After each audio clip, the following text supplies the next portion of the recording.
আসসালামু আলাইকুম। আশা করি আপনারা সবাই ভালো আছেন। আলহামদুলিল্লাহ আমিও ভালো আছি। Welcome back to my channel. আজকে আমি আপনাদের সামনে স্ট্রবেরি ভর্তা রেসিপি নিয়ে হাজির হয়েছি। আশা করি ভিডিওটা আপনাদের ভালো লাগবে। এখন চলুন কীভাবে এই স্ট্রবেরি ভর্তাটা বানাতে হয় সেটা আপনাদেরকে দেখিয়ে দিই। স্ট্রবেরি দিয়ে ভর্তা বানানোর জন্য এখানে আমি 400 গ্রাম যেটা 1 প্যাকেট স্ট্রবেরি নিয়েছি, যেগুলোকে ধুয়ে রেখে দিয়েছি এবং কাটার সময় এগুলো যে পাতা আছে এগুলো ফেলে দেব। কাসুন্দি নিয়েছি, রাঁধুনি, চিনি, স্বাদ মতো লবণ।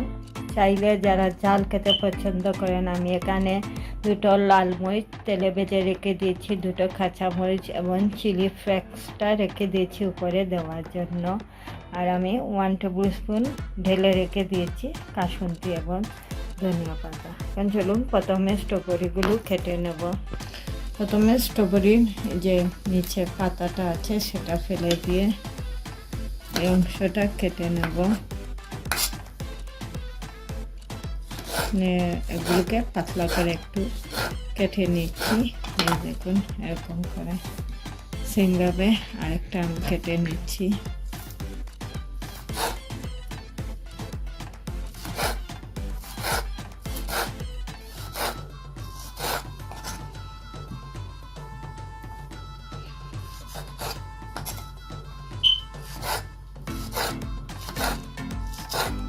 সবগুলো স্ট্রবেরি এরকম প্রথমে আমি কেটে নেব।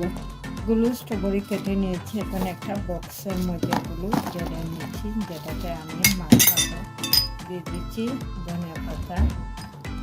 এটা অপশনাল, ভালো না লাগলে ধনিয়া পাতাটাও অ্যাভয়েড করতে পারবেন। দিয়ে দিচ্ছি স্বাদ মতো লবণ। এটা টক ঝাল মিষ্টি হবে পাতাটা।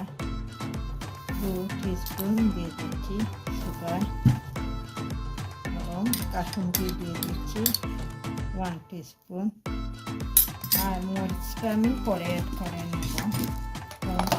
জাম যেরকম একটা বক্সের মধ্যে নিয়ে মাখাতে হয়, ঠিক সেরকমই সবগুলো একটা বক্সের মধ্যে দেখুন ভালো করে মাখিয়ে নিচ্ছি। স্ট্রবেরিগুলো মাখানো হয়ে গেছে, এই দেখুন কীরকম হয়েছে। এখন একটা প্লেটের মধ্যে এগুলো বেলে নিচ্ছি।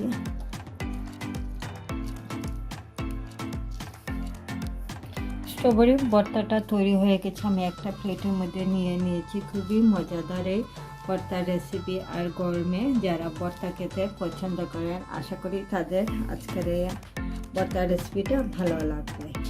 উপরে কিছু চিলি ফ্লেক্সটা দিয়ে দিচ্ছি। এ পর্যায়ে যারা ঝাল খেতে পছন্দ করেন কাঁচামরিচ, লাল মরিচ ভাজা সব কিছুই দিয়ে দিতে পারবেন।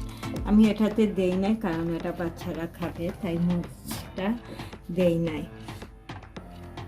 আপনাদের আমার ভিডিওটা ভালো লাগলে লাইক, কমেন্ট এবং ফ্রেন্ডসদেরকে শেয়ার করবেন। ইনশাল্লাহ আবারও নতুন কোনো ভিডিও নিয়ে আপনাদের সামনে হাজির হব। সে পর্যন্ত সবাই ভালো থাকেন, সুস্থ থাকেন। আল্লাহ হাফেজ।